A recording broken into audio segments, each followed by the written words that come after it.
রাজপুরী মন্মথরায়। কৌশল রাজধানী শ্রাবন্তী। রাজা প্রসেনজিতের রাজপ্রাসাদ মধ্যস্থ মহাসমারোহে সজ্জিত উজান ভবন। বাহিরে পূর্ণিমার জোছনা লান কুঞ্জ বিথি, সম্মুখে শ্বেতপাথরের অঙ্গনে ঝর্ণা, কক্ষমধ্যে সহস্র প্রদীপের পূর্ণ দীপ্তি। চৈত্র মাসের বসন্ত উৎসব। আজ কনিষ্ঠ কুমার রাজশেখরের তৃতীয় বার্ষিক জন্ম তিথি বলিয়া বসন্ত উৎসবের বিচিত্র গরিমা সমধিত বর্ধিত। কুঞ্জবিধির অন্তরালে ঝর্ণার চারিপাশে প্রাসাদ কক্ষের মধ্যে আবির কুমকুম ও রং লইয়া রাজন্তপুরের নরনারী উৎসবে মত্ত। দৃশ্যপট উত্তোলিত হইলে দেখা গেল সেই পরিপূর্ণ উৎসবের উন্মত্ত বিশৃঙ্খলা, আর শোনা গেল অজস্র কণ্ঠের বিচিত্র কলগান। সহসা ভেরি ও দামামা বাজিয়ে উঠল। তৎক্ষণাৎ পুরুষগণ, রাজা এবং নরনারী, রানী রানী বলিয়া চিৎকার করিয়া সকলে কক্ষ মধ্যে যথাশীঘ্র সমবেত হইলেন। কক্ষে 3টি দরজা, দক্ষিণ ও বামের দরজা 2টি অপেক্ষাকৃত ক্ষুদ্র, কিন্তু মধ্যে দরজাটা সুবিশাল। মধ্যের এই সুবিশাল দরজাটি ধীরে ধীরে খুলিয়া গেল। এই দরজা দিয়ে রানী বাসবক্ষত্রিয়া তাহার 3 বৎসর বয়স্ক শিশুপুত্র কুমার রাজশেখরকে 2 হস্তে ঊর্ধ্বে ধারণপূর্বক নাচাইতে নাচাইতে কক্ষ মধ্যে প্রবেশ করিলেন।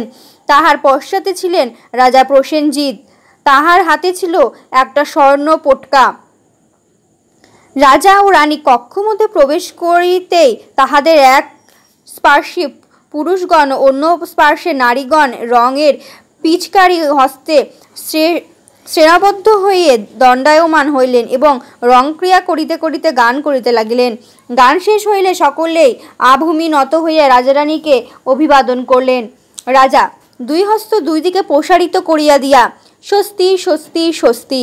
তাহার পর, উৎসব এখনো সম্পূর্ণ হয়নি। তোমাদের জন্য ভগবান বুদ্ধের শ্রীচরণে আবির কুমকুম নিবেদন করে সেই চরণাশ্রিত এনেছি। রানী, কুমারকে আমার কোলে দিয়ে তুমি এই চরণাশিসের ডালি নাও, সবার কপালে এই মঙ্গল ধূলির টিপ দিয়ে দাও। রানী চমকিয়া উঠিয়া, আমি? রাজা, হ্যাঁ তুমি। রানী, না রাজা, তুমি দাও। চেয়ে দেখো, রাজশেখর এই রঙের খেলা দেখে কেমন খুশি হয়ে উঠেছে। ওর এই পদ্ম আঁখি দুটিতে কেমন হাসি ফুটে উঠেছে। কি চোখ, কি সুন্দর। কুমারের চোখে চুম্বন করিতে লাগিলেন। পুরুষগণ, দিন আমাদের মাথায় ভগবানের চরণ ধুলি দিন। নারীগণ, রানীমা, আমাদের কপালে ভগবানের ওই চরণ ধুলির টিপ পরিয়ে দিন। রাজা, রানী, কুমারকে আমার হাতে দিয়ে এই ডালি ধরো। রানী, রাজা, রাজশেখর আমার পানে চেয়ে আছে, অপলক চোখে চেয়ে আছে। চরণ ধুলি তুমি বিলিয়ে দাও। শেখর আমার সোনা, আমার মানিক। কুমারকে পুনরায় চুম্বন বন্যায় ভাসাইয়া দিলেন। রাজা, কিন্তু রানী, এ মঙ্গলাশিস তোমার পুণ্য হস্তে বিতরিত হয় স্বয়ং ভগবানের ইচ্ছা। রানী আমার পুণ্য হস্তে? কাঁপিয়া উঠিলেন সংযত হইয়া কুমারের পানে অপলক দৃষ্টিতে। না রাজা, আমাকে ক্ষমা করো, আমি পারবো না। আমার মানিক আমার পানে তাকিয়ে আছে, আমার একটু তৃপ্তি থাক না। রাজা, কি তুমি যে রানী, সাক্ষ্য কুলদহিতা, ভগবান বুদ্ধের পূর্ণ বংশের পবিত্র রক্তে তোমার জন্ম, ভারতবর্ষের সেই সর্বশ্রেষ্ঠ সাক্ষ্য বংশে তুমি জন্মগ্রহণ করেছো বলে ভগবান বুদ্ধের প্রসাদ বিতরণের জন্য সকলে যে তোমার মুখের দিকে চেয়ে থাকে। রানী, আর এই শেখর, সে কি আমার মুখের দিকে চেয়ে নেই? না রাজা, শেখর ভয় পেয়েছে, সে কেঁপে উঠেছে, তার আঁখি তারা ভয়ে মিটমিট করছে, ও কেঁদে উঠবে। আমি ওকে নিয়ে বাইরে ওই ঝর্ণার ধারে চললুম। শেখর আমার সোনা, আমার মানিক, আমার লক্ষ্মী। তাকে চুম্বন করতে করিতে অঙ্গনের পথে ঝর্ণার দিকে প্রস্থান। রাজা, রানী কুমারকে নিয়েই পাগল, আমি এ চরণাশিস তুলে রাখলুম। রানী অন্য সময় তোমাদের এই প্রসাদ দেবেন। চলো আমরা কলা ভবনে যাই। কুমারের জন্মতিথি উপলক্ষে রানী কপিলাবস্তু থেকে তার পিতা শাক্য রাজার সভাকবি কবি শেখরকে নিমন্ত্রণ করে এনেছেন। তার গীতিকাব্য, তার গান সুন্দর, অতি সুন্দর। যাও তোমরা সেই সঙ্গীত সুধায় স্নান করে ধন্য হয়ে এসো। রানীকে সঙ্গে নিয়ে আমিও এখনই যাব। অঙ্গনের পথে রাজা ভিন্ন সকলের প্রস্থান। রাজা ধীরে ধীরে অঙ্গনের পথে আসিয়া দাঁড়াইলেন, রানীকে ডাকিলেন। কি নিজে রানীর নিকট যাইবেন চিন্তা করিতে করিতে রানীকেই ডাক দিলেন। রানী, রানী, প্রাঙ্গণ হইতেই আমায় ডাকছো? রাজা, ডেকে কি কোনো দোষ করলুম? এমন সময় কুমারকে করে লইয়া রানী রাজার নিকট কক্ষ মধ্যে আসিয়া দাঁড়াইলেন। রানী রাজার প্রতি, রাগ করেছ বুঝি? কিন্তু রোষো। মল্লিকা। দক্ষিণে দ্বারপথে রানী সহচরী মল্লিকা প্রবেশ। জলতরঙ্গের বাদ্য এনে রাজা শেখরের চোখে মুখের পরিয়ে উড়ে এসে চুমো দিল। কুমারকে চুম্বন করিয়া মল্লিকা করে দিলেন। মল্লিকা তাহাকে লইয়া দক্ষিণে দ্বারপথে প্রশস্ত কক্ষে চলিয়া গেল এবং শীঘ্রই জলতরঙ্গের বাদ্য আরম্ভ হইল। সেই মৃদু সুরলহরীর মধ্যে রাজা রানী কথোপকথন করতে লাগিলেন। খুব রাগ করেছ না? রাজা, আমি হয়তো রাগ করিনি, কিন্তু পুরবাসীরা ক্ষুব্ধ হয়েছে। তোমার ওই কল্যাণ হস্তের মঙ্গল স্পর্শ থেকে তাদের বঞ্চিত করলে কেন রানী? রানী, রাজা, আজ তোমাকে একটা কথা জিজ্ঞেস করব, ঠিক উত্তর দেবে। রাজা, কি রানী? রানী, আমাকে তুমি কি ভাবো? আমি মানুষ না দেবী? রাজা, তুমি দেবী। স্বয়ং ভগবানের পুত রক্ত তোমার শরীরে ধমনীতে প্রবাহিত। রানী, এবং সেই জন্যই বৌদ্ধ সঙ্গে কৌলিন্য লাভের সহজ পন্থাস্বরূপ তুমি তোমার সামন্ত শাক্য রাজাকে তোমার রক্তচক্ষু বশীভূত করে আমাকে তোমার সহধর্মিণী গ্রহণ করেছ। কেমন? রাজা, ঠিক। রানী, বেশ, কিন্তু এই আমি যদি ওই শাক্যকুলে জন্মগ্রহণ না করতুম,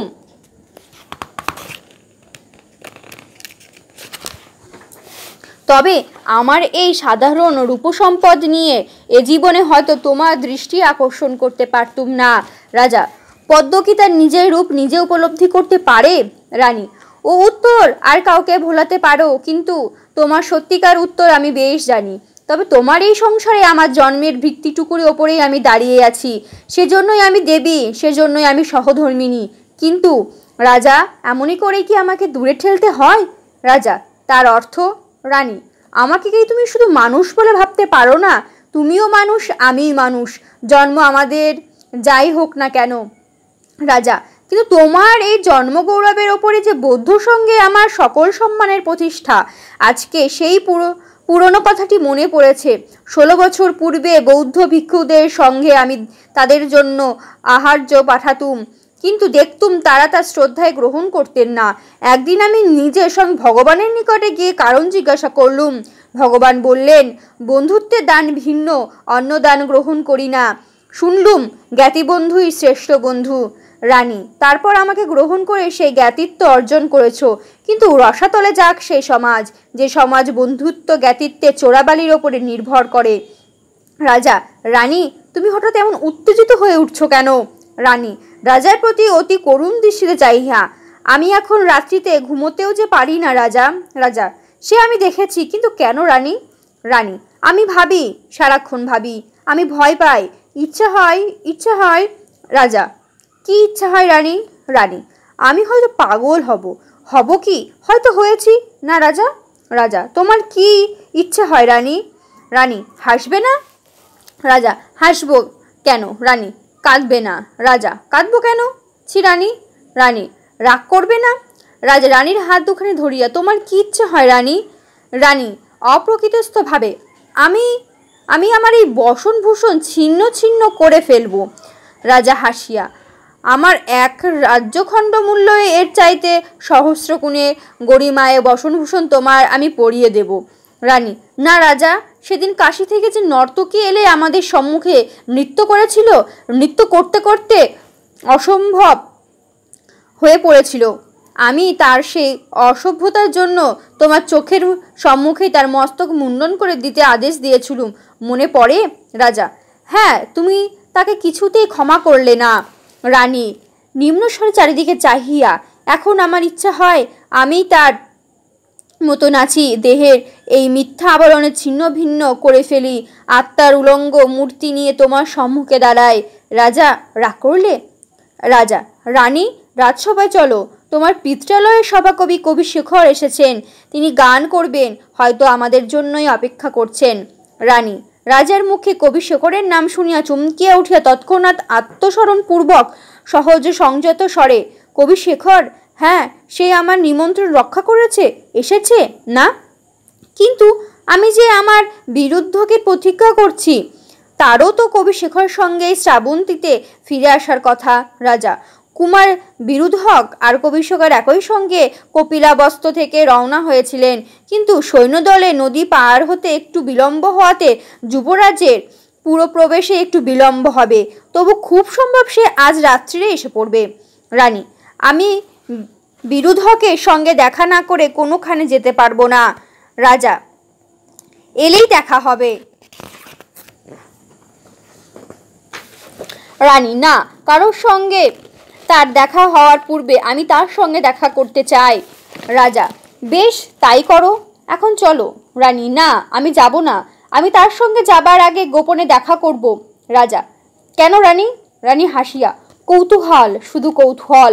ছোটবেলাতে এসে এসে আমাকে জ্বালাতন করতো মা, আর সব রাজপুত্রদের মামার বাড়ি থেকে কত উপহার আর উপঢৌকন আসে, আমার আসে না কেন? আমি বলতুম, তোমার মামার বাড়ি সেই কপিলাবস্তু কত দূর, তাই তোমার দাদামশাই বা দিদিমা কিছু পাঠাতে পারেন না। তারপর এই 16 বছর বয়সে যুবরাজ হয়েই সে জিদ ধরল সে কপিলা বস্তুতে যাবে। আমি বাধা দিয়ে পারলুম না। রাজা, বাধা দেবেই বা কেন? তোমার বাবা মা তাকে দেখে না জানি কত খুশি হয়েছেন, অত আদর যত্ন না জানি তাকে করেছেন। রানী, সে কথা শোনবার জন্যই তো আমি ছটফট করছি। তুমি যাও রাজা, রাজশেখর একলাটি ঘুমিয়ে রয়েছে, তাকে ফেলে আমি যেতে পারবো না। রাজা, কিন্তু তোমাকে রেখে আমি একলাটি সভায় গেলে কবি শেখরের গান জমবে তো? রসিকতার হাসিটুকু হাসিয়া বাম পার্শ্বস্থ দরজা দিয়া প্রস্থান। রানীও দক্ষিণে দরজা দিয়ে কক্ষান্তরে প্রস্থান করিতেছিলেন। এমন সময় সহসা বাহিরে অতি তীব্রভাবে ভেরিবাদ্য হইতে লাগিল। রানী চমকিয়া দাঁড়াইলেন, জলতরঙ্গের বাদ্য বন্ধ হইয়া গেল। রানী, মল্লিকার প্রবেশ। মল্লিকা, মা। রানী উত্তেজিতভাবে, আকস্মাৎ এই ভেরিবাদ্য কেন? মল্লিকা, তা তো জানি না মা। রানী, ভয় মিশ্র চাঞ্চল্য উত্তেজনায়, হয়তো বিরুদ্ধক এসেছে। নিশ্চয় নিশ্চয়। কবি শেখরের প্রবেশ। কবি, না, সে এখনো আসেনি। রানী ক্রমে চেষ্টা করিয়া সংযত ও শান্ত হইয়া সম্পূর্ণ প্রকৃতিস্থভাবে, তবে ও বুঝি তোমারই অভিনন্দন? কবি, আমার অভিনন্দন তোমার ওই দৃষ্টির প্রাসাদে। রানী অবিশ্বাসের হাসি হাসিয়া, বটে? ভেরিবাদ্য, তবে ও কি? কবি, যুদ্ধের আশঙ্কা। রানী, যুদ্ধ? কবি, হ্যাঁ,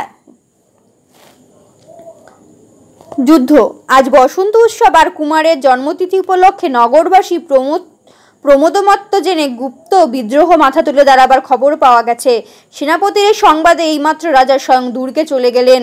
তোমার সঙ্গে দেখা করবার আর সময় না পেয়ে আমাকে দিয়ে তিনি তোমাকে এই খবর পাঠিয়ে দিলেন। রানী পরিপূর্ণ উৎসুক, শেখর আমার বিরুদ্ধক। কবি, ভয় নেই, সে নিরাপদ, তার কাছে খবর গেছে নগরের বাইরে সে সুগুপ্তভাবে অবস্থান করবে। রানী, কিন্তু সে নগরের প্রবেশ করার পর?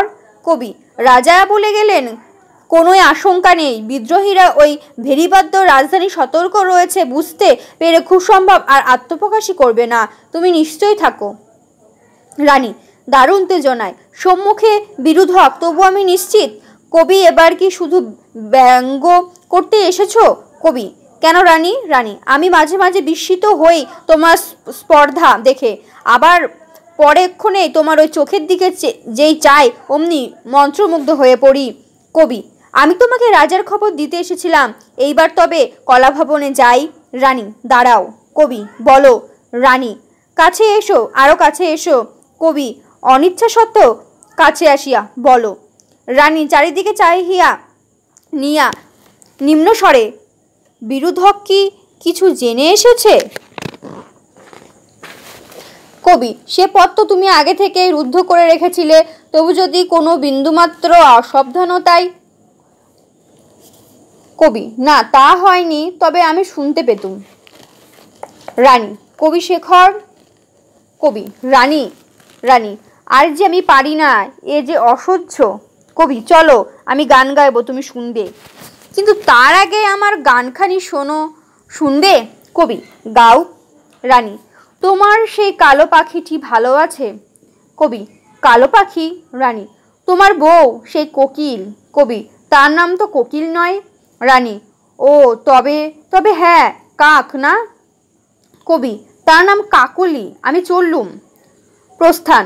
রানী, না না, রাগ করো না, আমি ভুলে গিয়েছিলুম। তার চোখ ভালো হয়েছে? কবি, সে এখন সম্পূর্ণ অন্ধ। রানী, এখনো তুমি তাকে তেমনই ভালোবাসো না? কবি, পরিপূর্ণ বিরক্তিতে চলিয়া যাইতে সহসা ফিরিয়া তোমার কি মনে হয়? রানী, আমাকে রক্ষা করো। হ্যাঁ, ভালো কথা, তোমার মেয়ে ভালো আছে? কবি, আছে। রানী, সে দেখতে কেমন হয়েছে কবি? কবি, কালো হলেও সে আমাদের কুটিরখানি আলো করে রেখেছে রানী। রানী, কবি, আরেকটি প্রশ্ন তোমায় জিজ্ঞাসা করব, রাগ করবে না? কবি, বলো রানী। রানী, তোমার মেয়ে দেখতে কার মতো হয়েছে কবি? কবি, একটু ভাবিয়া, কেমন করে বলবো? রানী, এই ধরো তোমার মতো, কি তার মা কাকলির মতো, কিংবা? কবি, কিংবা? রানী কিছু করে, এই আমার মতো। কবি, তার রং হচ্ছে তার মায়ের মতো, আর মুখ হয়েছে বোধ হয় কতটা আমারই মতো। রানী, শেখর শেখর আমার মতো কি তার কিছুই হয়নি, একটুও না?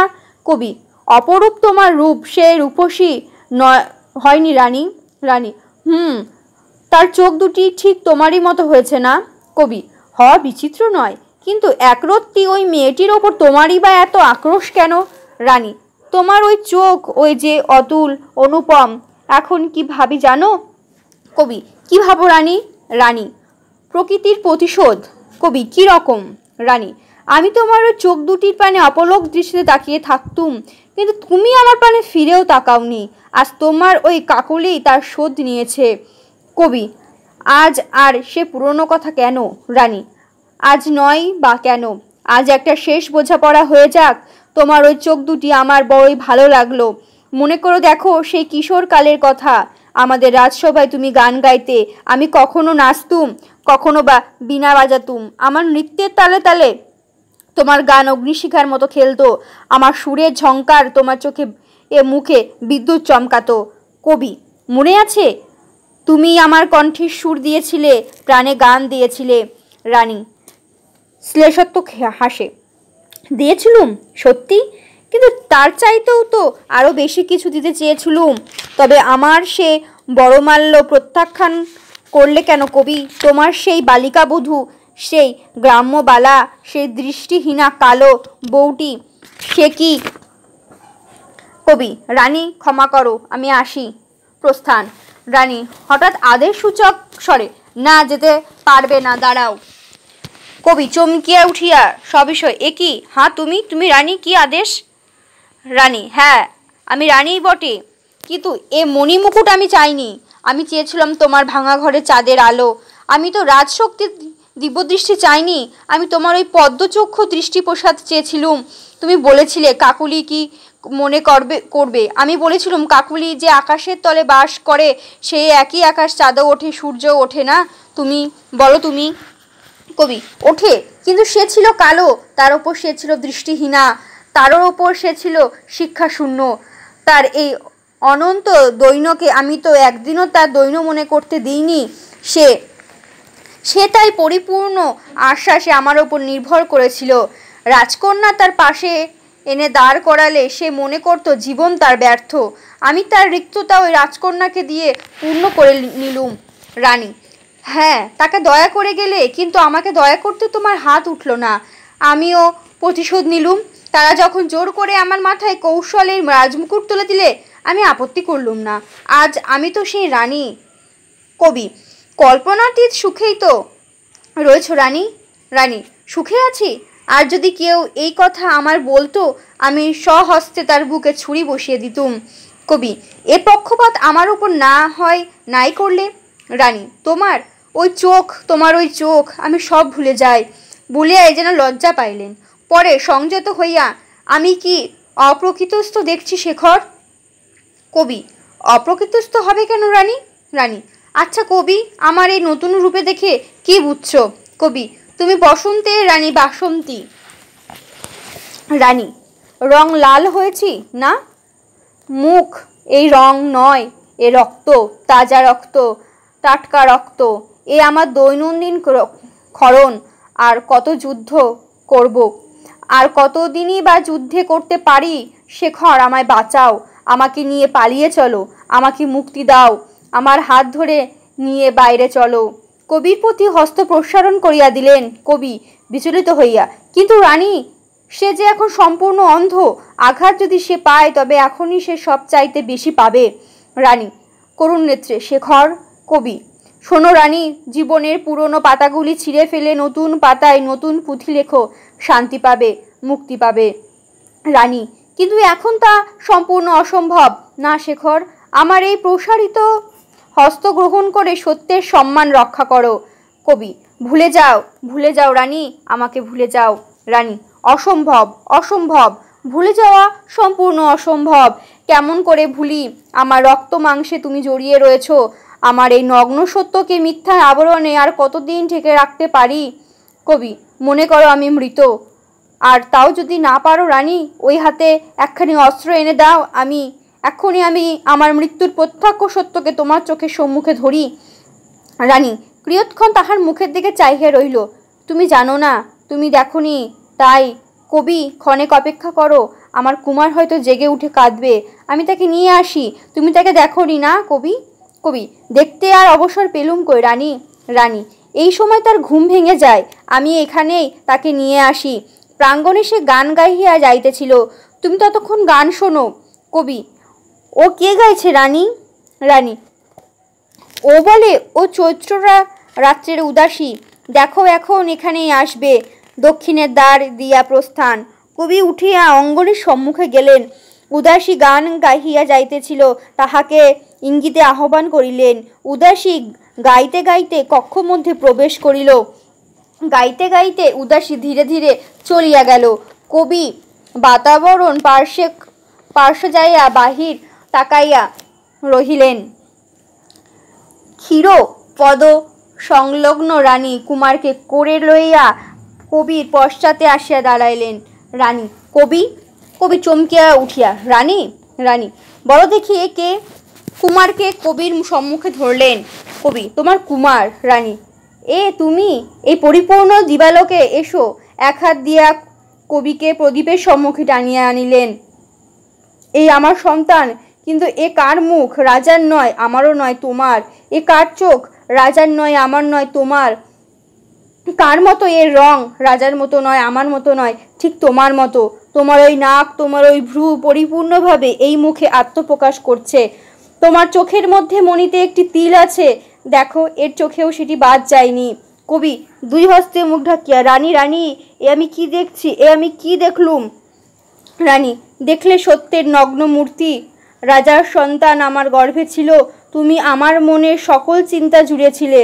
সে তোমার রূপ ধরে আমার কাছে মূর্তিমান হয়ে এলো। নাম রেখেছ কি জানো? কবি, কি? শেখর, রাজশেখর। তুমি কবি শেখর? এ আমার রাজশেখর। কবি, নরক, আমার নিঃশ্বাস বন্ধ হয়ে আসছে, আমার চোখ জ্বলে গেল। রানী, আমারও নিঃশ্বাস বন্ধ হয়ে আসছে, আমার হাত ধরো, চলো বাইরে চলো। কবি, না রানী, এ চোখে আর তোমার দিকে চাইবো না। ওই শিশুর পানের চেয়ে আমার চোখ জ্বলে যাচ্ছে। আমি চললুম, কারো সাধ্য নেই আমাকে ধরে রাখে। অঙ্গনের পথ দ্রুত প্রস্থান। রানী আরক্ত চোখে সেই দিকে তাকাইয়া রহিলেন।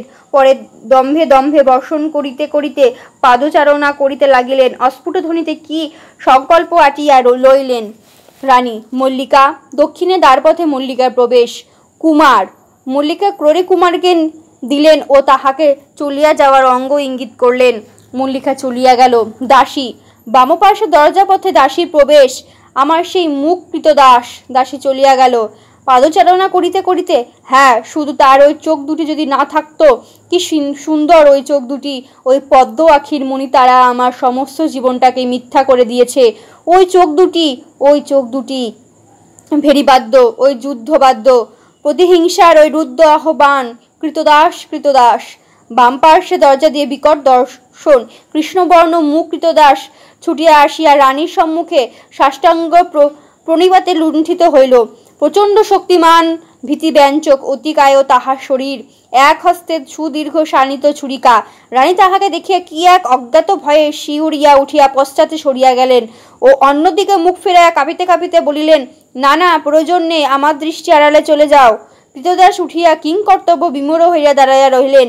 যা ও কৃতদাস তৎক্ষণাৎ চলিয়া গেল, কপালে ঘাম মুছিয়া ফেলিয়া। না যাক, বিশ্বের সে এক অপরূপ সৌন্দর্য অক্ষয় হোক, অমর হোক। ধীরে ধীরে আবেগে ওই চোখ দুটির পানে কতদিন অপলক দৃষ্টিতে চেয়ে থেকেছি, তবু তৃপ্তি পায়নি। ভেরিবাদ্য শুনিয়া চমকিয়া উঠিলেন। ওই আবার বিষম উত্তেজনায় যেন নাচিয়া উঠিলেন। আবার সে আহ্বান। সপদ দাপে কৃতদাস। পূর্ববৎ কৃতদাস ছুটিয়া আসিয়া তাহার চরণতলে লুটিয়া পড়িল। ওঠো। কৃতদাস উঠিয়া দাঁড়াইল। এসো। তাহাকে লইয়া প্রাঙ্গণের দিকে অগ্রসর হইলেন, কিন্তু আবার পা টলে গেল। বুক কাঁপে। কেন? দাসীর প্রবেশ। জলতরঙ্গ বাজাও দেখি দাসী। আমি তার তরঙ্গে তালে তালে অগ্রসর হব। দাসী চলিয়া যাওয়ায় জলতরঙ্গ বাজাইতে লাগিল। সহসা কৃতদাসের দিকে ফিরিয়া তাকাইয়া, এইবার এসো তুমি। তাহাকে লইয়া অঙ্গনের এই কুঞ্জবীথির ধারে গেলেন এবং নিম্নস্বরে তাহাকে কি আদেশ দিতে লাগলেন। কৃতদাস ইঙ্গিতে তাহার আদেশ অক্ষরে অক্ষরে প্রতিপালন করিবে আভাস দিয়া পরে তাহার চরণধূলি লইয়া দীপ্ত চোখে দৃশ্যের অন্তরালে চলিয়া যাইতেছিলেন। এমন সময় রানী ওই কুঞ্জবীথির পার্শ্ব হতেই চাপা গলায় কিন্তু জোরে বলিয়া উঠিলেন, চিনেছ? কৃতদাস ইঙ্গিতে বুঝাইল, চিনিয়াছি। তার নাম? কৃতদাস নাম বলিতে চেষ্টা করিয়া কিন্তু পাইল না। শেখর, যাও। কৃতদাস চক্ষুর অন্তরালে চলিয়া গেল। রানীর দীপ্ত চরণে অঙ্গন হইতে কক্ষ মধ্যে উঠিয়া আসিলেন এবং ইঙ্গিতে জলতরঙ্গ বাদ্য বন্ধ করিতে দিলেন। বামস্পার্শ্বে দরজা হইতে কি ডাকিল, মা। রানী, কে? উত্তর আসিল, ভেতরে এসো। কি খবর?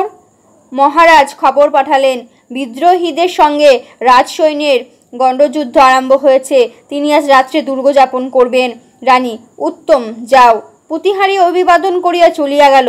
তবে আজ কি প্রলয়ের রাত্রি? আজ না বসন্ত উৎসব, আজ না রঙের খেলা খেলব জমাট রক্তের অধীর দিয়ে, আবির দিয়ে, টাটকা রক্তের পিচকারিতে আজকে আমার হোলি খেলা।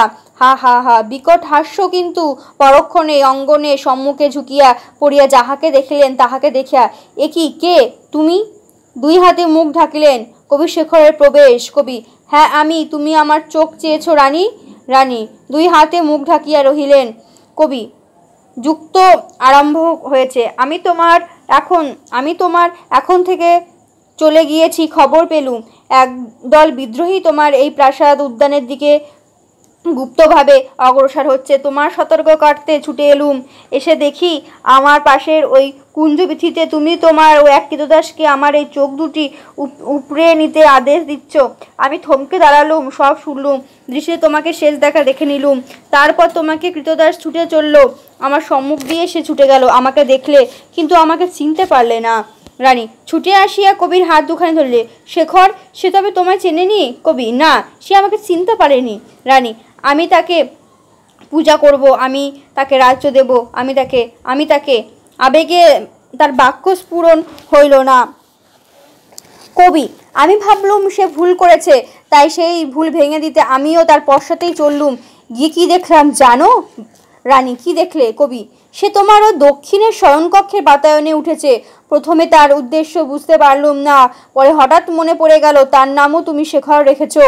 রানী আর্তনাদ করিল, শেখর, ঠিক।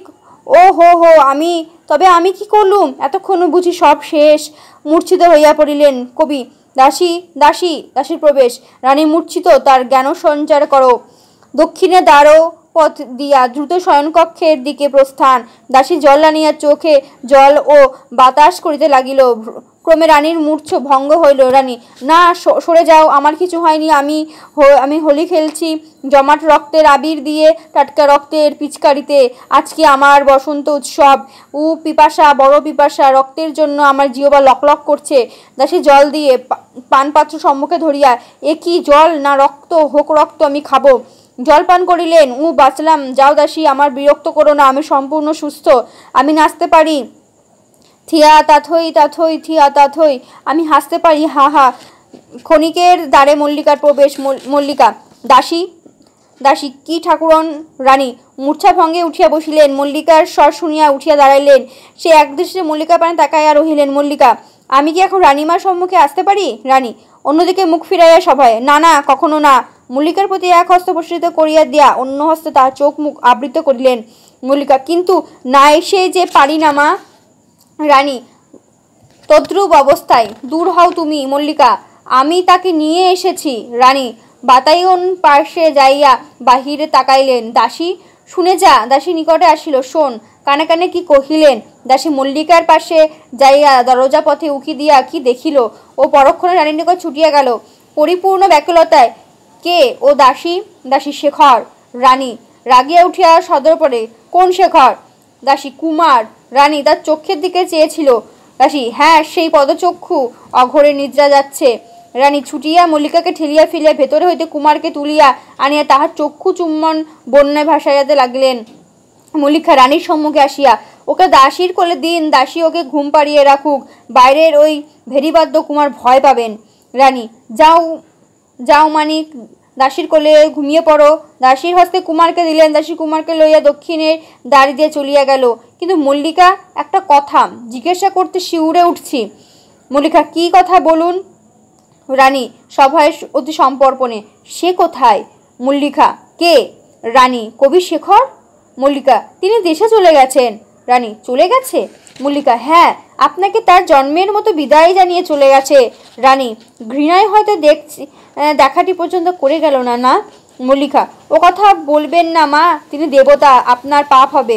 রানী, সেই কৃতদাস। মল্লিকা, তিনি তাকে বধ করে তবেই তো কুমারকে রক্ষা করেছেন। কুমারকে রক্ষা করে আমার হাতে সঁপে দিয়েই তিনি আপনাকে তার শেষ অর্ঘ্য নিবেদন করে চলে গেলেন। রানী, অর্ঘ্য? মল্লিকা, হ্যাঁ, অর্ঘ্য আমি রেখে দিয়েছি। রানী, আমি দেখব, আমি এক্ষুনি তা দেখব।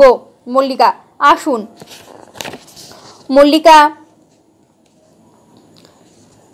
মল্লিকার সঙ্গে রানী চলিয়া যাইতেছেন। এমন সময় পশ্চাৎ হইতে অঙ্গনের পাশ দিয়া রাজা কক্ষ মধ্যে প্রবেশ করিলেন। রাজা, রানী চমকিয়া উঠিয়া, কি রাজা? অঙ্গনে জনতার বিরাট কোলাহল শ্রুত হইতে লাগিল। রাজা, রানী, বাইরে উন্মত্ত প্রজাসত্তা গুপ্ত বিদ্রোহ দমন করে এসেছি, কিন্তু ওদের দমন করো তুমি। রানী, আমি? রাজা, হ্যাঁ, তুমি। তাদের এক অভিযোগ আছে। রানী, কি অভিযোগ? রাজা, আর সে অভিযোগ তোমারই বিরুদ্ধে। রানী, আমার বিরুদ্ধে? রাজা, তা তোমার বিরুদ্ধে। রানী, কিন্তু অভিযোগ শোনবার এই কি সময়? বেশ, তবু শুনি, দেনা পাওনা না হয় চুকিয়েই যায়। রাজা, তারা বলে এ রাজ্যে আজকে এই যে রক্তস্রোত প্রবাহিত হয়েছে, এ শুধু আজ রাত্রে এই প্রসাদে ভগবানের চরণধূলি অমর্যাদা করার দরুন। রানী, কি অমর্যাদা হয়েছে শুনি। রাজা, তুমি ভগবানের জাতিকন্যা হয়েও তার চরণধূলি স্পর্শ করনি। ভগ্নদংশে তোমার জন্ম, বংশ গৌরবে তুমি মহামহিমময়ী। সদাচারের মতো তোমার শিক্ষা দীক্ষা, ধর্মক্রিয়া তোমার শ্রেষ্ঠ অধিকার। তুমি আমার রাজপুরীর সে শ্রেষ্ঠ পূজারিণী হয়েও স্বধর্মে অশ্রদ্ধা দেখিয়েছ। রানী, তা আমাকে কি করতে হবে? রাজা, সে চরণধূলি তুমি এখন ওই উন্মত্ত জনসংঘের ললাটে স্পর্শ করবে। রানী ক্ষণকাল কি ভাবলেন, তারপর, কিন্তু তার পূর্বে আমার এক অভিযোগ আছে, তার বিচার করো। রাজা, আমার আপত্তি নেই। কি তোমার অভিযোগ? রানী, ব্যভিচারের অভিযোগ। রাজা, কার বিরুদ্ধে? রানী, সুবিচার পাবো। রাজা, কবে না পেয়েছ? রাজা, কিন্তু আজ যার নামে অভিযোগ করছি সে তোমার এক প্রেয়সী, তাতেই আশঙ্কা হয়। রাজা, আমার বিচারকে পক্ষপাত দোষে কলঙ্কিত করেছ, শত্রুতেও তো একথা বলে না। রানী, তবে শোনো রাজা, এ রাজপুরী তোমার এক প্রেয়সী রক্ষিতা অতি গুপ্তভাবে আমাদের এই সুখের সংসারকে তার বিরাট ব্যভিচারী কলঙ্কিত করছে। সে এক দাসী কন্যা, কিন্তু সে কথা গোপন রেখে উচ্চক্রজাত বলে তার পরিচয় দিয়ে তোমার অন্তঃপুরে এসেছিল। পরে সে তোমার প্রীতির জন্ম তো আমাকে দিয়ে ধর্ম অনুষ্ঠান যা কিছু করিয়েছে সে সবই করেছে। ধর্মের আচারের এত বড় অনিয়ম আমি কিছুতেই সহ্য করতে পারছি না, আর সেই জন্যই আজকে ওই চরণধূলির বিতরণ করার মাঙ্গলিক অনুষ্ঠানে আমার হাত ওঠেনি। রাজা, আমার বিচার করতে ছোটে এসেছো, কিন্তু করো দেখি এইবার তোমার এই রক্ষিতার বিচার। রাজা, কে সে? রানী, নাম আগে বলবো না, আগে দণ্ড উচ্চারণ করো। রাজা, আমি তার নির্বাসন দণ্ড বিধান করলুম, আজ রাত্রে সে এ নির্বাসন গ্রহণ করুক।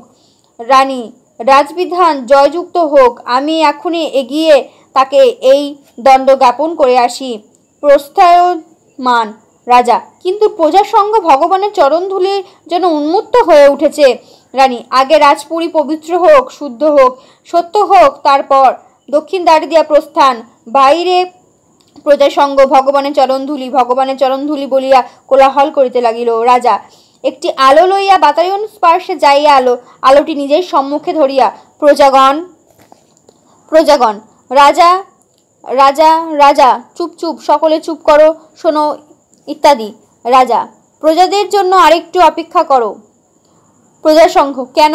রাজা, আগে রাজপুরী পবিত্র হোক। প্রজাগণ সহস্বরে, পবিত্র হোক। রাজা, শুদ্ধ হোক। প্রজাগণ, শুদ্ধ হোক।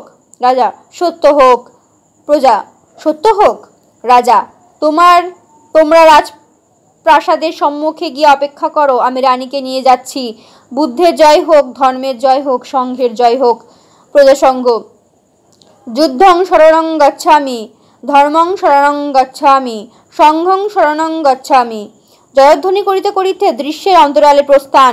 দুর্গে পুনরায় 3 বার ভেরিবাদ্য। রাজা, ওই সেই সংকেত, যুবরাজ পুনঃপ্রবেশ করছে। দাসী প্রবেশ। রানী এলে তাকে বলো আমি এখনই ফিরে আসছি। বাম দরজা দিয়ে প্রস্থান। দাসী, কুমার জেগে উঠে দুধের জন্য কাঁদছেন, রানীমা আসেন না কেন? ওই যে দক্ষিণে দ্বারপথে রানীর প্রবেশ।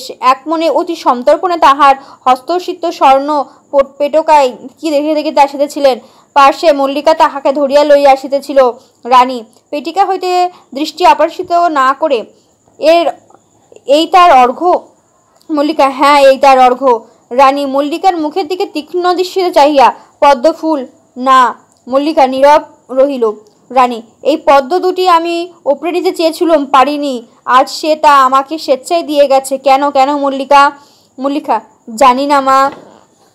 রানী, ভালো না জানো ভালো, জীবনের এই প্রহেলিকা চিরন্তন হয়ে থাক। চলে আয়, তুই আমার সঙ্গে চলে আয়। এ চোখের দিকে চাইবি পরে, আগে পবিত্র করি, শুদ্ধ করি, সত্য করি। মল্লিকার দেহে ভর দিয়া ধীরে ধীরে বাম দরজা দিয়ে প্রস্থান করিতেছিলেন। এমন সময় দাসী তাহাকে ডাক দিল। দাসী, মা। রানী তাহার দিকে তাকায়। কে? মল্লিকা। মল্লিকা, দাসী। রানী, কি চাই? মল্লিকা, কি চাই? দাসী, কুমার জেগে উঠেছেন, কাঁদছেন, দুধ চান। রানী হঠাৎ বিকট হাসি, হা হা হা। আগে রাজপুরী পবিত্র হোক, শুদ্ধ হোক, সত্য হোক। বিদ্যুৎ স্পর্শ চকিত হইয়া হঠাৎ মল্লিকার হাত ধরিয়া টান দিয়া চকিতে বাম দরজা দিয়া নিষ্ক্রান্ত হইলেন। দাসী বিস্ময়তে, একই রানীমার আজ হয়েছে কি? বাম দরজার পথে তাকাইয়া রহিলেন। যুবরাজ বিরুধক সহ প্রাঙ্গণের পথে রাজার প্রবেশ। রাজা, বিরুধক, তুমি কি অপ্রকৃতস্থ হয়েছ? বিদুরক, না পিতা, আমি সম্পূর্ণ প্রকৃতস্থ। মাতামহ আমাকে খুবই সমাদর করে কপিলাবস্তুতে অভ্যর্থনা করে নিলেন, কিন্তু আমার মাতামহীকে দেখতে পেলুম না। শুনলুম তিনি স্বর্গরোহণ করেছেন। রাজা, কই, আমরা তো সে খবর পাইনি। বিরুধক, আমিও তাদের সেই কথাই বললুম, উত্তর পেলুম মা সে খবর পেলে শোকাতুর হবেন বলে কৌশলে তা গোপন রাখা হয়েছে। রাজা, তারপর? বিরুধক, তারপর দেখলুম রাজপুরীতে আমাদের প্রণাম করবার জন্য আমার বয়কনিষ্ঠারা কেউ নেই। শুনলুম তারা সপ্তাহকাল পূর্বে মৃগয়ায় গেছে। তখনও আমার মনে কোনো সন্দেহ হয়নি। রাজা, তারপর? বিরুধক, তারপর কৌশলে ফিরে আসবার দিন আমরা হাতিতে উঠেছি। এমন সময় হঠাৎ আমার মনে পড়ল আমার শয়নকক্ষে আমার মাতৃ দত্ত অঙ্গুরি ফেলে এসেছি। কক্ষে ফিরে গিয়ে দেখি এক বৃদ্ধা দাসী দুধ জল দিয়ে আমার সেই কক্ষে যাবতীয় আসবাব ধুয়ে ফেলছে। আমি তাকে তার কারণ জিজ্ঞেস করলুম। সে আমাকে চিনতে না পেয়ে বলল, এক দাসী পুত্র আমাদের রাজার নাচওয়ালির নাতি এই ঘরে বাস করে গেছে, তাই দুধ জলে এই ঘর ধুয়ে ঘর শুদ্ধ করছি। রাজা, বিরুধক, সে যে মিথ্যে বলেনি বা পরিহাস করেনি, তার প্রমাণ? বিরুধক, তখনই আমি ঘর থেকে ছুটে বের হয়ে রাজপুরীর বাইরে এলে গ্রামে গ্রামে সন্ধান নিলুম। দেখলুম সব সত্যিই এ খবর জানে। তারা বলল, কৌশলরাজ তরোয়ালের জোরে শাক্য বংশের মেয়ে বিয়ে করে কুলীন হবার ফন্দি এঁটেছিলেন। একটা নাচুয়ালির মেয়ে দিয়ে তাকে খুব ঠকানো হয়েছে।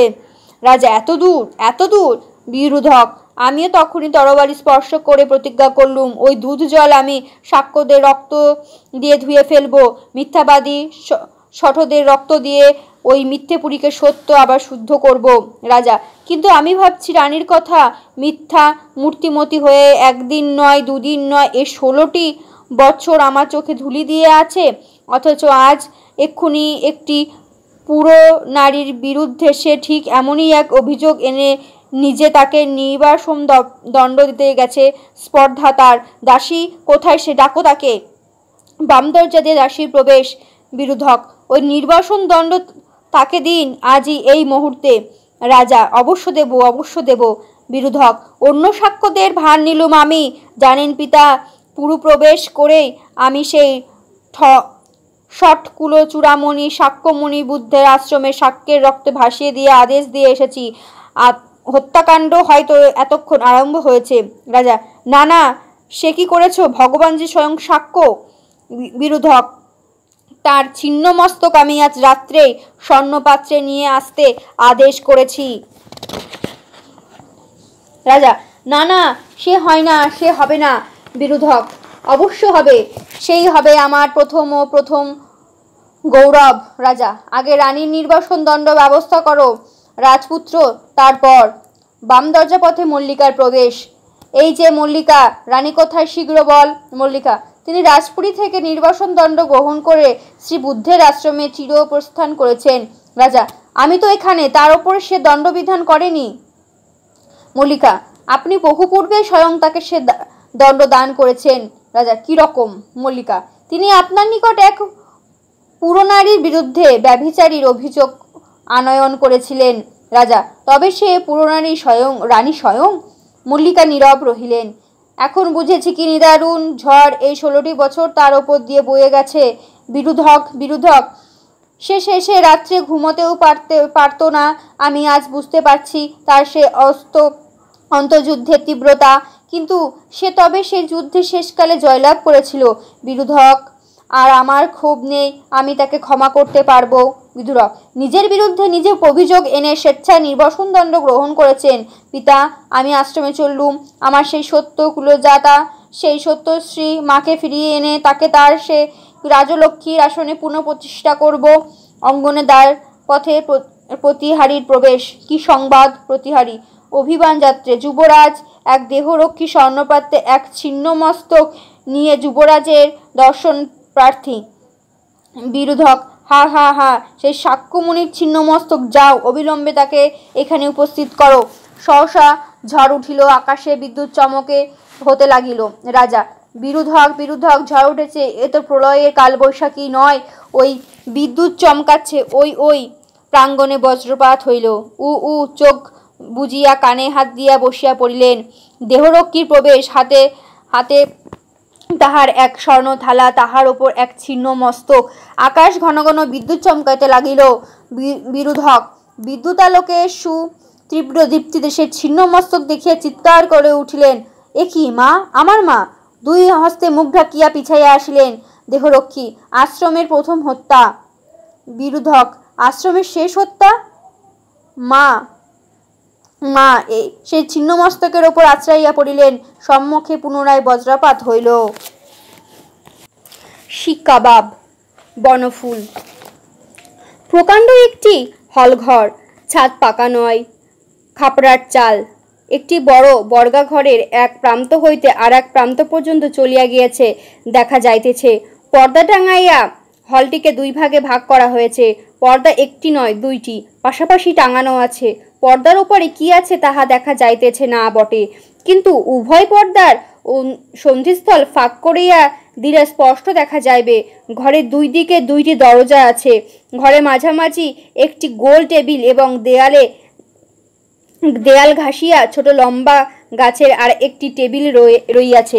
গোল টেবিলের চারিধারে কয়েকখানি দামি চেয়ার আছে। সুদৃশ্য ডোম সমন্বিত একটি ইলেকট্রিক বাতি জ্বলিতেছে। একটি প্লেট হাতে করিয়া করিম পানসামা প্রবেশ করিল। করিম খানসামার সুর আছে, পরিধানে চেক চেক লুঙ্গি, ফতুয়া এবং মলিন ফেস। প্লেটটি ছোট লম্বা টেবিলে রাখিয়া করিম উৎসুক নয়নে দ্বারের দিকে চাহিয়া রহিল। ক্ষণকালে পরে ডাক দিল, করিম, কই রে শিবু, শিবগুলো নিয়ে আয়। শিবু নেপথ্য হইতে যায়। করিম এদিক ওদিক চাইয়া, সব ঘরগুলোর খাপড়া নাবিয়েছি দেখছি, ঘরে মাঝামাঝি আবার পর্দা টাঙিয়েছ কেন শিবু? ওরে শিবু। শিবু নৈপথ্য হইতে যায় যায়। শিবু প্রবেশ করিল। ঝানু চেহারা, তাহার কাঁধে ঝাড়ন, পরনে ফতুয়া এবং হাতে গোটা 2 লোহার শিক। শিবু আসিয়া চোখ বড় বড় করিয়া ঠোঁটে আঙুল দিল। শিবু, আরে চুপ চুপ করিম মিয়া, এক চেঁচায়ও না। করিম, কেন? শিবু পর্দা দেখিয়া চুপি চুপি, আরে দেখছো না? করিম, দেখছি তো, পর্দা টাঙানো যে হঠাৎ। শিবু চুপি চুপি, ওপারে মেয়ে মানুষ আছে। করিম সবিস্ময়ে নিম্ন কণ্ঠে, তাই নাকি? শিবু, তা না হলে শুধু শুধু পর্দা টাঙাবে কেন? উভয় কিছুক্ষণ চুপ করিয়া রহিল। করিম, কর্তা তাহলে আর একটি উড়িয়ে এনেছেন? শিবু সম্মতির সূচক ঘাড় নাড়িল। শিবু, তাই না, শিক কাবাব করবার জন্য আমার ডাক পড়েছে। তোমার হাতে শিক কাবাব নইলে কর্তার ফুর্তি জমে না যে। করিম দম্ভ বিকশিত করিয়া হাসিল। করিম, দাও তাহলে শিকগুলো, মাংসটা গেথে ফেলি চটপট। শিবু শিক দিল। করিম মাংসও গাঁথিতে লাগিল। শিবু, এখানে টেবিলটা ময়লা করবে না, চলো না রান্নাঘরে বসে গাঁথবে। করিম, রান্নাঘরে যা ধোয়া করছো তুমি। শিবু, কয়লায় আগুন দিয়েছি যে, যাই একটু হাওয়া করি গিয়ে, মদও আনা হয়নি এখনো, তুমি মাংসটা গেথে নিয়ে চটপট এসো। গমন। করিম, আরে আরে শোনো না। বামচক্ষু কুঞ্চিত করিয়া চিরিয়া ফাঁসলো কি করে? শিবু, বাবুর ওই যে একটি নতুন মোসাহেব জুটেছে আজকাল। করিম, কে? পান্নাল বাবু? শিবু, হ্যাঁ, উনি উড়িয়ে এনেছেন আজ সন্ধ্যাবেলা। করিম সাগ্রহে, কোথা থেকে? শিবু, আমাকে জিজ্ঞেস করো না, আমি কিছু জানি না।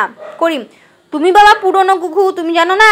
শিবু মুচকি হাসিল। শিবু, মায়েরই বলছি, কালির কসম, আমি চাকর মনীষী, সাথেও থাকি না, পাশেও থাকি না। করিম, তবু? শিবু, যেটুকু জানি সেটুকু হচ্ছে এই, সকালে বৈঠকখানায় ঝাড়পোছ করি, এমন সময় এক টেলিগ্রাফার এলো। জীবনধন বাবু তখন সেখানে বসে। টেলিগ্রাফার পড়ে বাবু আমাকে বললেন, ওরে পালকির বেয়ারাগুলিকে বলে দে সন্ধ্যার সময় যেন তারা পালকি নিয়ে স্টেশনে থাকে, জেনানি সোয়ারি আসবে, আর তুই বাগান বাড়িটা পরিষ্কার করে রাখিস। শিবু একবার পর্দার প্রতি চোখে দৃষ্টিপাত করিয়া নিম্নকণ্ঠে পুনরায় শুরু করলো। আমি বললাম, বাগান বাড়িতে তো জেনানি রাখবার মতো ঘর নেই, মাঝের হলঘরটা ছাড়া সব ঘরের খাপড়া নাবানো হয়েছে। বাবু ধমকে উঠলেন, বললেন, এই হলঘরেই ফরাসি চাদর টাঙিয়ে একটা পর্দার ব্যবস্থা করে রাখ। পুনরায় পর্দার প্রতি চকিত দৃষ্টিপাত করিল। করিম, মাংস তারপর? শিবু, তারপর আর কি, সন্ধ্যার সময় পালকি এসে এই পেছনের দরজায় লাগলো। পান্নালাল বাবু এসে কি একটু ফুসফুস গুজগুজ করলেন, চিড়িয়া এসে খাঁচায় ঢুকলো। আমি ঝিমাগেকে নিয়ে 1 বালতি জল, একটা ঘটি আর কিছু জলখাবার পাঠিয়ে দিলুম হাত উল্টাইয়া। কর্তার ইচ্ছে কম, যেমন যেমন বলেছিলেন তেমন তেমনই করেছি। তোমাকেও খবর দিতে বলেছিলেন, তুমিও এসে গেছো, যাই এবার দেখি আজটা কত দূর।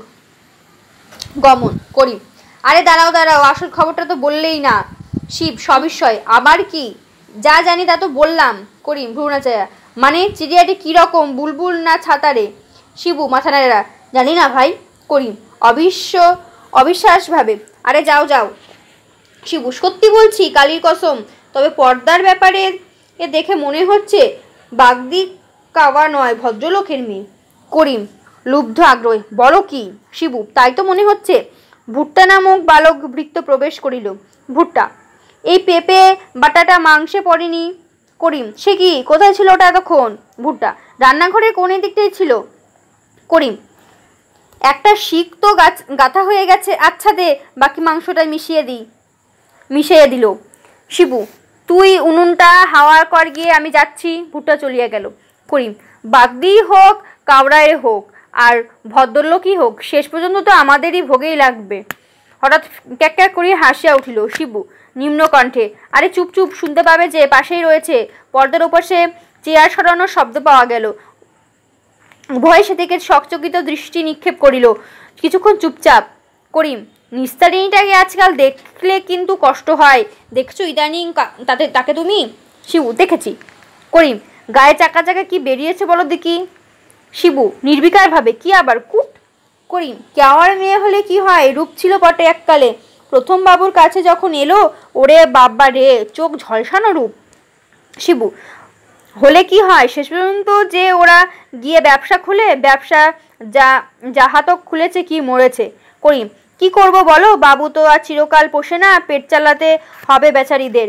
শিবু দরজার পানে চাহিয়া, ওই কর্তা এসে পড়লেন, এখনো মদ আনা হয়নি, চলো চলো, যেটুকু বাকি আছে রান্নাঘরে বসেই গেথো। উভয়ে চলিয়া গেল। যাইবার পূর্বে শিবু ঝাড়ন দিয়া টেবিলটা ঝাড়িয়া দিল। কথা কইতে কইতে জমিদার এবং মোসাহেব পান্নালাল আসিয়া প্রবেশ করিলেন। পান্নালাল একটু রোগা গোছের, ছিমছাম চোখে চশমা, গোফদারি কামানো। জমিদার তো খুব মোটা বর্তুলার ব্যক্তি, 3 থাক চিবুকের ওপর কটা রঙের ফ্রেঞ্চ কাট দাড়ি, মাথার সামনের দিকটায় টাক। জমিদার, ওইসব কবিত্ব টবিত্ব রাখো তুমি, মনে ঘাটা পড়ে গেছে বাবা, আগে ইতিহাসটা শুনি। পান্নালাল, ইতিহাস তো বললাম সংক্ষেপে। জমিদার, সংক্ষেপে টংক্ষেপে চলবে না, বিশদভাবে শুনতে চাই। ইতিহাসটি পুরোপুরি না শুনে আমি ছুটিটা না। ওসব সেবার মনে নেই, এক পুলিশ কেসেই ফেসে গেলাম বাবা, 1000 খানেক টাকা লম্বা হয়ে গেল ঘাস দিতেই। এসো বসা যাক, ভালো করে বসো, গুছিয়ে বলো দেখি শুনি। ছাংলার মতো হামলে পড়বার বয়স গেছে। হু হু হাসিলেন পান্নালাল। বেশ, শুনুন তাহলে। চেয়ারটা নিয়ে দুজন উপবেশন করিলেন। জমিদার, দাঁড়াও, সিগার বার করি। পকেট হতে সিগার কেস বাহির করিলেন। দেশলাইটে কথা গেল, এ পকেট ও পকেট খুঁজতে লাগিল। ঠিক ফেলে এসেছি, এমন ভুলো মন হয়েছে আজকাল। ওরে শিবে। পান্নালাল পকেট হইতে দেশলাই বাহির করিলেন। পান্নালাল, এই যে আমার কাছে আছে। জমিদার, দাও। এইবার অনুপূর্বিক সব কাহিনী বলো দেখি বাবা। ভদ্রলোকের মেয়ে তোমার খপ্পরে পড়লো কি করে? পান্নালাল, ওই যে বললাম, শিয়ালদা স্টেশনে পুলিশের হাতে ধরা পড়ে কাঁদছিল, আত্মহত্যা করতে যাচ্ছিল আর কি। জমিদার, আত্মহত্যা করতে যাচ্ছিল, তুমি জানলে কি করে? পান্নালাল, পুলিশের কাছে শুনলাম, রেল লাইনে মাথা দিয়েছিল। জমিদার, তারপর? পান্নালাল, তারপর আমি পুলিশকে কিছু দিয়ে টিয়ে উদ্ধার করলাম, একটা হোটেলে নিয়ে গিয়ে খাওয়ালাম, বোঝালাম। জমিদার সকৌতুকে, কি বোঝালে? পান্নালাল, বোঝালাম যে এত অল্প বয়সে মরবার দরকার কি, চলো আমি তোমাকে একটি চাকরি জুটিয়ে দিচ্ছি আমার এক জমিদার বন্ধুর বাড়িতে। জমিদার, আরে সেটা তো শেষের ঘটনা, গোড়া থেকে সব বলো না শুনি। শিয়ালদা স্টেশনে বা এলো কি করে, তার আগেই বা কোথা ছিল? দাঁড়াও, এটা আগে ধরিয়ে নিই, তুমিও না ওই একটা। জমিদারবাবু সিগারেট ধরাতে লাগিলেন। দেখা গেল আলোচহনিক ট্রেমার আছে, হাত কাঁপে। পান্নালালও একটা সিগার লইয়া ধরাইলেন। পান্নালাল ধোয়া ছাড়িয়া, সেই মামুলি কাহিনী আর কি। জমিদার, কি? পান্নালাল, মেয়ের বয়স হলো কিন্তু পাত্র জুটিল না, বাপ মা বিয়ের জন্য ছটফট করে বেড়াতে লাগলো। জমিদার বাবু সিগারেট ঠিক মতো ধরাচ্ছিলেন না, তিনি তাহার ধরবার চেষ্টা করিতে লাগিলেন। জমিদার, কি বললে? ছটফট করে বেড়াতে লাগলো, আই সি। তারপর? পান্নালাল, তারপর যা হয়, কেউ চাইলে টাকা, কেউ চাইলে রূপ, কেউ চাইলে গান, কেউ চাইলে বাজনা, কেউ চাইলে নাচ, কেউ চাইলে লেখাপড়া, কেউ চাইলে সব। জমিদারের সিগারেট ঠিক ধরে নাই, নিবিয়া গেল। তিনি কম্পমান হস্তে পুনরায় তাহা ধরাইতে ধরাইতে গল্পে মনোযোগ দিবার চেষ্টা করিতে লাগিলেন। হঠাৎ বড় পক্ষের চাহিদা সবই প্লাসের কোঠায়, আর মেয়ে পক্ষের দিকে সবই মাইনাস, সুতরাং বিয়ে হলো না, বয়স বাড়তে লাগলো। জমিদার এক মুখ ধোয়া ছাড়িয়া, এইবার ধরেছ, কি বললে? বয়স বাড়তে লাগলো, আইসি। সহসা, মেয়েটি দেখতে কেমন? পান্নালাল, এসো না দেখবে। জমিদার, না এখন থাক, এই অপেক্ষা করে থাকার মধ্যে একটা থ্রিল আছে হে, দেখলেই তো সব ফুরিয়ে গেল। হু হু হু, যাক, ইতিহাসটা আগে শুনে নি। ভালো কথা, ওকে ওখানে বসতে টসতে দিয়েছ তো ভালো করে? পর্দার দিকে চাহিলেন পান্নালাল, একটা চেয়ার দিয়েছি। জমিদার, বেশ, এইবার বলো শুনি, তারপর কি হলো? পান্নালাল, তারপর একটু রোমান্টিক ব্যাপার ঘটল। জমিদার, কি রকম? পান্নালাল, স্বাভাবিক নিয়মে মেয়েটি একটি প্রতিবেশী যুবকের প্রেমে পড়ল।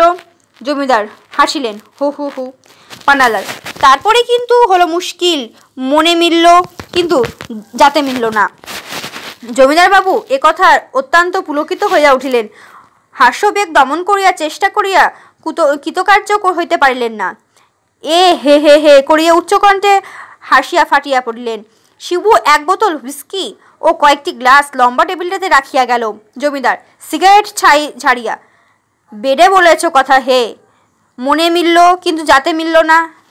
তারপর? পান্নালাল, উধাও হলো একদিন দুজনে। জমিদার, উধাও হলো বলো কি? পান্নালাল, হ্যাঁ। জমিদার বাবু বার্তাটা উপভোগ করিলেন এবং মৃদু হাসে বলিলেন। জমিদার, ঠেকলো গিয়ে কোথায়? পান্নালাল, কাশিতে। জমিদার, পুণ্য বারাণসী তীর্থে? শশার চক্ষু দুইটি বড় করিয়া। খান জায়গায় গিয়ে পড়লো বলো? পান্নালাল মুচকি হাসিয়া, সে কথা আর বলতে খান খান হয়েও গেল। জমিদার, কি রকম? ওই যে রীতিমতো উপন্যাস করে তুললে তুমি বাবা। থামো থামো, এটা আবার নিভে গেল, ধরিয়ে নি। আর গলাটাও একটু ভিজিয়ে নেওয়া যাক, কি বলো? ওরে শিবু। কম্পমান হস্তে সিগারেট ধরাইতে লাগিল। কয়েক বোতল সোডা লইয়া হন্তদন্তভাবে শিবু প্রবেশ করিল। তুই সোডা আনতে গেছিলি বুঝি? বেটা, আগে থাকতে কিছু এনে রাখবি না? বোতলটা খোল। শিবু, খোলাই আছে হুজুর। শিবু হুইস্কির বোতল আর এবং 3টি গ্লাস আনিয়া গোল টেবিলটাতে রাখিল। জমিদার বাবু 2টি গ্লাস মদ ঢালিল। শিবু সোডা খুলিল। জমিদার, 3য় গ্লাস দেখায়, এটা আবার কার জন্য? শিবু, জীবনধন বাবুর আসিবার কথা ছিল। জমিদার, হ্যাঁ হ্যাঁ ঠিক তো, সে এখন এলো না কেন? নে ঢাল। শিবু সোডা ঢালিয়া দিয়া চলিয়া গেল। দুজনে 2টি গ্লাস তুলিয়া নিল, সিপ করিতে লাগিল। এবার বলো শুনি, খান খান হয়ে গেল কি রকম? পান্নালাল, মানে কাশির পান্ডার হাতে পড়লো আর কি। পান্ডাগুলো তো গুন্ডারি নামান্তর। জমিদার, আর সেই ছোকরা? পান্নালাল, ছোকরা আর কি করবে? তার না ছিল ট্যাকের জোর, না ছিল গায়ের জোর। জমিদার, প্রেমের জোর তো ছিল, কাশি পর্যন্ত টেনে নিয়ে গিয়ে গেছিল বাবা। হু হু হু। তারপর? পান্নালাল, মেয়েটি পান্ডাদের আশ্রয় রইল দিন কতক। জমিদার, আশ্রয়? হ্যাঁ। মুচকি হাসিলেন। চর্বিস্ফীত গাল দুইটি আরও স্ফীত হইয়া উঠিল। পান্নালাল, দিন দশেক ছিল সেখানে, তারপর অসহ্য হওয়াতে পালালো একদিন। জমিদার, পালালো? আবার কার সঙ্গে? পান্নালাল, এবার একা, রাত্রে চুপি চুপি দরজা খুলে। জমিদার পুনরায় সিগারেট ধরাইতেছিলেন। জমিদার, মেয়েটি তাহলে খুব আছে বল সহসা। আচ্ছা, এত সব খবর তুই পেলি কি করে? পান্নালাল, মেয়েটি সব বলেছে আমাকে। জমিদার, মেয়েটির মা বাপ কোনো খোঁজ করেনি? পান্নালাল, করেছিল কি না মেয়েটি জানে না। জমিদার, মেয়েটির বাপ মাকে কিছু জানায়নি? পান্নালাল, জানাবি কি করে? নিরক্ষর পাড়াগাঁই মেয়ে, নিঃসম্বল, তো ছাড়া এত বড় কলঙ্কের পর। জমিদার, যাক, তারপর? পান্নালাল, পালিয়ে যাবার পর সন্তোষবাবু বলে এক ভদ্রলোকের সঙ্গে আলাপ হলো। জমিদার, ছোকরা না বুড়ো? পান্নালাল, বুড়ো। জমিদার, বুড়ো? তারপর? পান্নালাল, বুড়ো আশ্রয় দিলে। জমিদার, আশ্রয় দিলে মানে? খোলসা করে বলো না বাবা। পান্নালাল, মানে চাকরানি হিসেবে বহাল করলে। জমিদার সহাস্যে, পাটরানি না করে চাকরানি করবার মানে? ধার্মিক ব্যক্তি না মেয়েটা কুৎসিত? পান্নালাল, ধার্মিক ব্যক্তি, কিন্তু। জমিদার, আবার কিন্তু কেন বাবা? মুখোশের তলা থেকে লেলিহান জিহ্বা বা দেখা গেল না কি? পান্নালাল, না, ধার্মিক কিছু করবার ফুরসতি পেলেন না। তার এক গোপ ছাটা ভাগ্নে ছিল, সেই ব্যাটাই খেলতে লাগলো। জমিদার, গোপ ছাটা দেখছো নাকি তাকে? পান্নালাল, ফটো দেখেছি, ওর কাছে তার একখানা ফটো আছে। জমিদার, ওরে বাবা, ফটো পর্যন্ত রয়েছে? ভাগ্নের সঙ্গে ব্যাপার তো হলে বেশ ঘনীভূত হয়েছে বলো। পান্নালাল, খুব। বিয়ে করবে আশ্বাস দিয়ে ছোকরা ওকে নিয়ে কলকাতায় ভেগেছিল।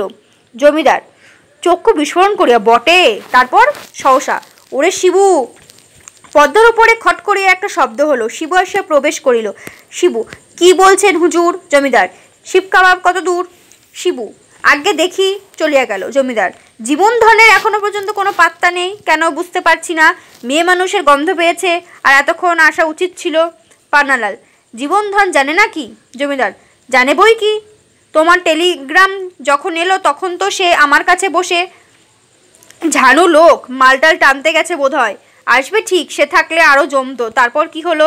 পান্নালাল শূন্য গ্লাসটি নামাইয়া রাখিয়া দিলেন। পান্নালাল, ভাগ্নে তো ভাগলেন কলকাতায়, সঙ্গে সঙ্গে মামাও ছুটলেন তার পিছু পিছু। জমিদার, সে ধার্মিক মামা? পান্নালাল, হ্যাঁ। জমিদার, তার ছোটবার হেতুটা? পান্নালাল, ধার্মিক বলেই তিনি ছুটলেন ভাগ্নেকে ফিরিয়ে আনতে, পাছে সে বিয়ে করে ফেলে। জমিদার, আই সি। শূন্য গ্লাসটা রাখিয়া দিলেন। ভাগ্নে ফিরে এলো? পান্নালাল, নিশ্চয়ই। অনুতপ্ত চিত্রে অশ্রু বিসর্জন করতে করতে। জমিদার হাসিলেন, হু হু হু। তারপর? পান্নালাল, মেয়েটি রইল কলকাতায়। জমিদার, কার কাছে? পান্নালাল, সন্তোষবাবু তাকে এক অবলা আশ্রমে ভর্তি করে দিয়ে এলেন। শিবু আসিয়া প্রবেশ করিল। শিবু, শিক্ষাভাবের এখন একটু দেরি আছে বাবু, এখনো ঠিক নরম হয়নি। জমিদার ধমকাইয়া, নরম আবার কোন জন্মে হবে? মদ ফুরিয়ে গেলে ও গোষ্ঠীর পিণ্ডি নিয়ে কি করব আমি? সেবারেও ঠিক এই কাণ্ড হলো। গ্লাসে খানিকটা মদ ঢালিলেন। নে সোডা দে। তুমি আর একটু নেবে নাকি পান্নালাল? পান্নালাল, না থাক, পরে নেব। শিবু সোডা চাপিয়া দিয়া চলিয়া গেল।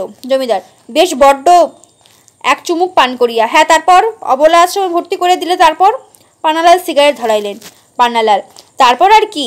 তপ্ত কটাহ থেকে অগ্নিকুণ্ডে, সেখানে এক ব্যাটা রাঘব বোয়াল ম্যানেজার ছিল।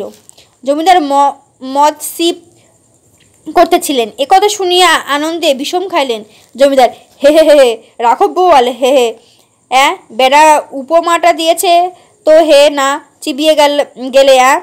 পান্নালাল উপমা প্রয়োগের কৃতিত্বটা স্মিত মুখে উপভোগ করতে লাগিলেন। ম্যানেজার রসিক ব্যক্তি বলো, চিবিয়ে সব জিনিস সে গলাধকরণ করা যায় না, সেটা জানে। টলিতে টলিতে অসম্মত বেশভূষা মুক্তকচ্ছ জীবনধন প্রবেশ করিলেন। বগলে বোতল, কণ্ঠে গান। জীবনধন সুরে, গয়লার দিদিল তরু ময়লা বড্ড প্রাণ। জমিদার, এসো এসো জীবনধন, এসো, তোমাকে খুঁজছিলাম এতক্ষণ। ভাই, ভয় হচ্ছিল কোথাও আটকে গেলে বুঝি। জীবনধন জড়িত কণ্ঠে, যৌবন জলতরঙ্গ রোধিবে কে? জমিদার, বসো বসো। জীবনধন চতুর্দিকে দৃশ্য নিক্ষেপ করিয়া জড়িত কণ্ঠে বলিলেন। জীবনধন, সারা পেয়ে কোথায় সরালে বাবা পানু? পান্নালাল মুচকি হাসলেন। জমিদার, আরে বসো না আগে। জীবনধন ধপাস করিয়া একটা চেয়ারে বসিয়া পড়িলেন। জীবনধন, হুকুম তো তামিল করলাম ইন্দ্রদেব, এইবার অপ্সরাটিকে আসতে বলুন। জমিদার, হচ্ছে হচ্ছে, সব হচ্ছে, ততক্ষণ এক আধ পেক চালাও না। জীবনধন, তথাস্তু। জমিদার, শিবু তোমার জন্য আলাদা এক গ্লাস রেখে গেছে, এই নাও। সোডা চাই? জীবনধন, না, স্বয়ং সুজলাং ধন্যেশ্বরী উদরে বিরাজ করছে, জলের অভাব নেই। নির্জলাই দিন। নির্জলা পান করিয়া মুখ বিকৃতি করিলেন। জমিদার, অবলা আশ্রমে কি হলো আবার? রাঘব বোয়াল করলে নাকি? পান্নালাল, রাঘব বোয়াল আকারে ইঙ্গিত বুঝিয়ে দিল, আমাকে যদি না গিলতে পারো পাঞ্জাবির কাছে বিক্রি করে দেব। জমিদার সবিস্ময়, পাঞ্জাবির কাছে? জীবনধন জড়িত কণ্ঠে বিড়বিড় করিয়া বলিল, পাঞ্জাবির গুড ট্যাক্সি ড্রাইভার বেপরোয়া হাকায় বাবা। জমিদার মুচকি হাসিলেন। জমিদার, পাঞ্জাবি মানে? পান্নালাল, অবলা আশ্রমগুলো থেকে পাঞ্জাবির মেয়ে কিনে নিয়ে যায় বিয়ে করবে বলে, বেশ দাম দিয়ে কেনে, 1000 1500 পর্যন্ত দাম দেয়। জমিদার, তাই নাকি? জানতাম না তো এ কথা। তুমি জানতে জীবনধন? জীবনধন হাত জোর করিয়া, যদি অভয় দেন একটি কথা নিবেদন করি। জমিদার, কি? জীবনধন, অত্যন্ত বাজে বিষয় নিয়ে আলোচনা হচ্ছে হুজুর, পাঞ্জাবি প্রসঙ্গে আলোচনা চলবে জানলে কোন শালা। জমিদার, আহা, আর এক পেক চড়াও না, ততক্ষণ আমরা গল্পটা শেষ করি। জীবনধন আরও খানিকটা জলা হুইস্কি ঢালিয়া নিলেন। আর কতটা বাকি পান্নালাল? পান্নালাল, আর বেশি নেই। জীবনধন সনয়নে, তাড়াতাড়ি শেষ করো পানু, লক্ষ্মী ধন আমার। করিম শিক্ষাভাব লইয়া প্রবেশ করিল। করিম, একটা শিখ নিয়ে এলুম, হুজুররা একটু চেখে দেখুন তো। ওরে শিবু, প্লেট নিয়ে আয় তিনখানা। শিবু তিনখানি প্লেট দিয়ে চলে গেল। করিম 3টি পেটে শিক কাবাব ভাগ করিয়ে দিল। জীবনধন এক কামড় দিয়া, বড্ড গরম যে, এ যে নেশা ছুটিয়ে দিলে বাবা। পান্নালাল, সামান্য ভাঙিয়া লইয়া চিবাইতে চিবাইতে, এখনো একটু কসর আছে হে। জমিদার বাম হাত দিয়া খানিকটা তুলিয়া ডান হাত দিয়া টানিয়া নিলেন। জমিদার, হ্যাঁ বেশ কসর আছে এখনো, নিয়ে যা, আরও খানিকটা হবে। পান্নালাল ও জমিদার প্লেট ঠেলিয়া দিলেন। জীবনধন কিন্তু প্লেট ছাড়িলেন না। জীবনধন, আমার এই বেশ লাগছে বাবা, বেড়ে ঝাল ঝাল হয়েছে। করিমের মশলার হাতটি একেবারে নিখুঁত। চোখ বুজিয়া চিবাইতে লাগিল। করিম 2টি প্লেট লইয়া চলিয়া গেল। জমিদার পান্নালালকে, তারপর পান্নালাল, গতি খারাপ দেখে মেয়েটি একদিন অবলা আশ্রমের পাঁচিল ডিঙিয়েতে পালালো। জমিদার, আবার পালালো? এত খুব তুখোর মেয়ে দেখছি হে, পাঁচিল ডিঙিয়ে? পান্নালাল, পাঁচিল ডিঙিয়ে। জীবনধন অনুসরে সংক্ষেপ করে বাপ পানু। জমিদার, তারপর? পান্নালাল, তারপর কলকাতার জনসমুদ্রের ঘোলটান খেতে খেতে শিয়ালদা স্টেশনে গিয়ে হাজির, এবং সেখানে জমিদার, এবং সেখানে চারিচক্ষের মিলন, আর অমনি আমাকে টেলিগ্রাম, এ হে হে বুদ্ধিকে তোমার বলিহারি। পান্নালাল স্মিত মুখে সিগারেট ধরাইতে লাগিল। পান্নালাল, ইতিহাসটা শুনলে এবার একটু আলাপ পরিচয় হোক। জমিদার, আলাপ পরিচয় করতে পারি, কিন্তু আর কিছু নয়, আজই সরিয়ে ফেলোকে সহসা। তুমি আমাকে কি ঠাউরেছ বলো দিকি? পান্নালাল একটু অপ্রতিভ হইয়া বলিলেন। পান্নালাল, তুমি একদিন বলেছিলে কিনা যে যদি ভালো জিনিস কখনো চোখে পড়ে। জমিদার, এর নাম হলো ভালো জিনিস? সাতঘাটের জল খাওয়া রাবিশ দাগি মাল, ছিছি ছিছি। জীবনধন, আরে বাবা, বাড়ি করো না দেখে জিনিসটা। পর্দার ওপর হইতে চেয়ার সরানোর একটা শব্দ হইল। পর্দার একটু নড়িয়া উঠিল। জমিদার চর্বিস্ফীত হাসিয়া হাসিল। অধীরে আগ্রহ ছটফট করছে বলে মন হচ্ছে যেন। সহসা জীবনধনের পানে চাহিলেন। আরে ছিছি জীবনধন, তুমি করছো কি? কাঁচা মাংসগুলো চিবোচ্ছ, রক্ত বেরোচ্ছে যে ঠোঁটে দুপাশ দিয়ে। জীবনধন, বড় মিঠে লাগছে কিন্তু। আর একটা শিক লইয়া করিম পুনরায় প্রবেশ করিল। করিম, আগেরটার শিকটায় পেঁপে দেওয়া হয়নি, এই শিকটাই দেখুন তো হুজুর। শিবু প্লেট আনো। শিবু প্লেট দিয়ে চলিয়া গেল। করিম প্লেটে কাবাব পরিবেশন করতে লাগিল। জমিদার বাবু 3টে গ্লাসে আবার খানিকটা করিয়া মদ ঢালিয়া লইলেন। জমিদার, ওরে শিবু, শিবু নৈপথ্য হইতে আগে যাই। জমিদার, সোডা ভাঙিয়া জমিদার বাবুর হাতে দিল। তিনি নিজের গ্লাস ও পান্নাবাবুর গ্লাসে পরিমাণ মতো সোডা ঢালিয়া লইলেন। পান্নালাল, শিক কাবাব খায়া এইবার ঠিক হয়েছে। জমিদার, একটু চাখিয়া? জীবনধন বেশ খানিকটা মুখে পুড়িয়া নিম্লিত চক্ষে, দীর্ঘজীবী হও বাপ করিম, তুমি ছদ্মবেশী অপূর্ণার বাপ। করিম ও শিবু চলিয়া গেল। 3 জনে জমাইয়া শিক কাবাব সহযোগে মদ্যপান করতে লাগিল। পান্নালাল, এইবার ডাকবো? জীবনধন, ডাক না বাপ, সুর করিয়া। সময় বাহিরে যায় নদীর স্রোতে প্রায়। জমিদার, ডাকতে পারো, তবে আমি ওইসবের মধ্যে নেই। ওইসব 10 হাত ঘোড়া জিনিস টাচ করি না আমি। পান্নালাল হাসিয়া, আলাপ করে দেখতে ক্ষতি কি? জীবনধন, কি সরু ক্ষতি নেই। পান্নালাল, ডাকি তাহলে? জমিদার, ডাক। পান্নালাল, সৌদামিনী। পর্দার ওপর হইতে কোনো উত্তর আসিল না। সৌদামিনী, কোনো উত্তর নাই, ঘুমিয়ে পড়লে নাকি? পান্নালাল উঠিয়া গিয়া পর্দা ফাঁক করিয়া চিৎকার করিয়া উঠিল। এ কি জমিদার, কি? তিনিও উঠিয়া গিয়া অন্য পর্দাটা ফাঁক করিয়া ধরিলেন। দেখা গেল শূন্য সেমিজ পরা একটা নারী দেহ বর্গা হইতে ঝুলিতেছে। পরনের শাড়ি খুলিয়া সৌদামিনী গলায় দড়ি দিয়েছে। জীবনধনও উঠিয়া দাঁড়াইয়াছিলেন। রক্তাক্ত মুখে ভীত স্মৃত নেত্রে খানিকক্ষণ চাহিয়া খাকিয়া বলিয়া উঠলেন। জীবনধন গলায় দড়ি দিয়েছে? সে কি?